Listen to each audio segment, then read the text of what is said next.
नमस्कार, बी न्यूजमध्ये आपलं स्वागत। मी सार्या कुलकर्णी। एक नजर आजच्या दिवसभरातील ठळक बातम्यांवर। अल्पवयीन मुलीवर अत्याचार करणाऱ्या अल्पवयीन मुलावर तातडीने कारवाई करावी या मागणीसाठी सिंधी समाजाचा गांधीनगर पोलीस ठाण्यावर मोर्चा। अल्पवयीन आरोपीला जमावाकडून मारहाण, पोलिसांकडून लाठीचार्ज। अयोध्येतील राम मंदिर लोकार्पण सोहळा राजकीय उत्सव नाही तर समस्त हिंदू धर्मियांसाठी पवित्र उत्सव। करवीर पीठाचे शंकराचार्य परमपूज्य श्री विद्या नृसिंह भारती यांची भूमिका।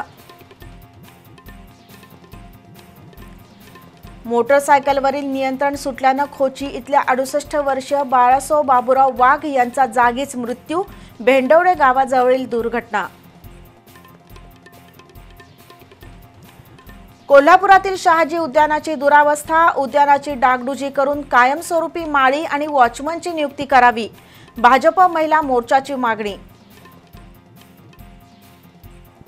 आणि 3 दिवसांच्या पडझडीनंतर शेअर बाजाराला दिलासा। सेन्सेक्स वाढला 496 अंकांनी तर निफ्टीमध्ये 160 अंकांची वाढ।